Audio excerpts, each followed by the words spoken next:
It's been a while since Amphibia has ended, and even when the show was ongoing, I wanted to make a video titled Reasons Why the Earth Had Ruined Amphibia, but I decided against it because I wanted to see the show come to an end. Now that Amphibia has wrapped up with the episode The Hardest Thing, it feels like the right time to make this video. So now let's go and see if the introduction of the Earth lowered the quality of the show in any way possible. But before we talk about the reasons why the Earth killed Season 3, we need to talk about why the Earth was even present in a show centered around a mystical amphibian world. The real world, specifically Los Angeles, is the home of the central characters of the show and Marcy and Sasha. This is where their friends, school, and family are. However, they all get sent to Amphibia through a magical music box that Marcy acquired, and it is here that they begin their adventures in the magic Froggy lands. But after 2 full seasons of exploration and adventures in Amphibia, we finally get to see the Earth, because Anne and the Plantars are transported to Los Angeles for the beginning of Season 3. This came off the back of Season 2's finale, where Aang and the gang were finally confronted by the Mad King Andreas, and his evil plans are revealed. Unfortunately, Marcy dies, Anne unlocks Super Saiyan 1, and Sasha gets stranded with some toads. You could say that they were in a totally ridiculous situation. Man, that was frogged up. Moving on from my wonderfully crafted puns, True Colors as a finale skyrocketed the stakes and popularity of the show to levels that had not been seen before, as it brought in new viewers and rekindled the sparks of old viewers such as myself. This led to the introduction of the Earth, where we see a number of things that I just honestly feel like it rubbed me the wrong way, and I'll explain it with this video.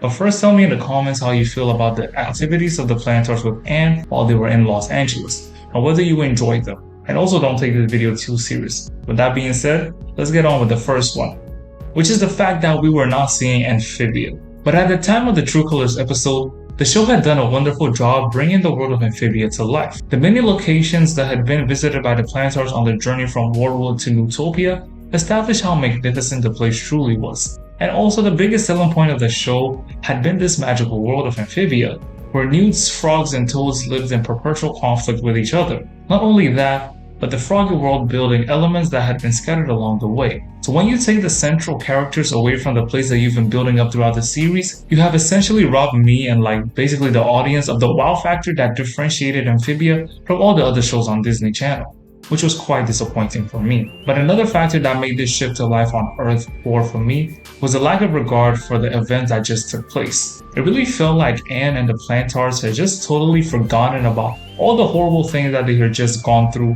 when they arrived in LA. The stakes of the show, like I just said before, had been raised from that of a children's cartoon to a show about the literal discrimination against frogs and the tyrannical abuse of a dictator. Marcy was presumed gone, Sasha was nowhere to be seen. But with this in mind, there were so many questions that needed to be answered, and the fact that Anne didn't really do much apart from some Google searches was off-putting. And normal things that we humans do to waste time in our lives were what the Plantars resorted to in this crucial period of time. I get that they were supposed to be de-stressing and resting in order to make a huge comeback with more effective plans, but then when you're spending your days binging videos on the internet, it starts to feel like you aren't the last line of defense to save an entire world from utter destruction. Because why would you want to save the entire world of Amphibia when you could be taking turns taking the cat to the vet when your best friends are also stranded in another world? The next factor is a personal one, and it is the lack of involvement of the Super Saiyan form. And this probably has nothing to do with Anne because she really didn't know anything about the form at the time. But I would have appreciated if some work was put into trying to figure out the origins of this new superpower, since it kind of represented the best defense they had against King Andreas. They teased this form up in the finale, and I think that it definitely lived up to the hype. But after that, they basically stashed it somewhere never to be seen again. And I do feel like my love for anime definitely influenced my choice for this factor, because I love anime, and anime is filled with transformations in different forms. So when you put the same thing in a cartoon that I became basically obsessed about, but then you don't tell us any information about the form again for a while, I start to feel like, man, why did you even put it in the show in the first place? It only comes up when Hop Hop prompts Anne to use it to destroy some robot, but after that we get a whole lot of silence, and it isn't brought up until later on in the season.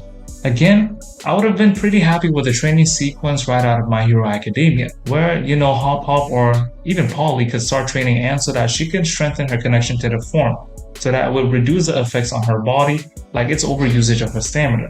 And this would have been really cool to see, because we could have seen her put all of this training into effect in the final battle with King Andreas. Which I guess she did, but I still wanted to see this. Then we move on to Anne's parents, which again is just another personal thing. But I could not stand their presence on the screen whenever they appeared. They just felt like forced obstacles which were placed in the show by the writers to provide some sort of resistance to Anne while she was at home.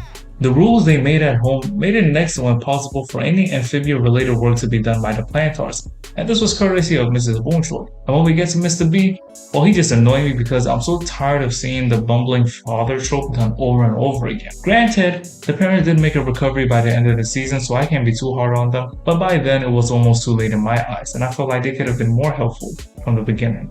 And finally, the most petty reason and factor why I didn't like season 3 was that the intro to it just wasn't hitting the same. I know they had to change it up a bit to match the new setting that they were in, but this altered version really wasn't hitting the same spot for me.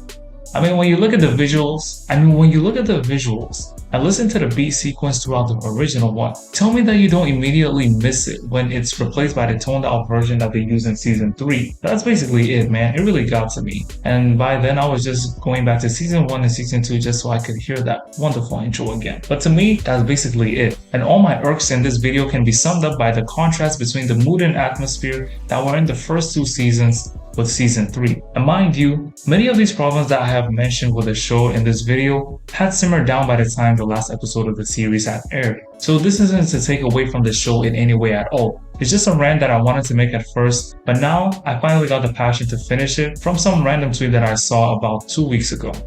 I also just realized that the Roundtable made a similar video to this, so make sure to check it out. I haven't watched it, but I might do it after posting my video, and hopefully they don't think I copied them.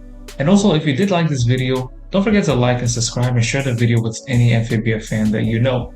And if you want, you can click over here to watch a video on why you love watching Disney cartoons, or you can click over here to watch a video that I made on the Amphibia iceberg.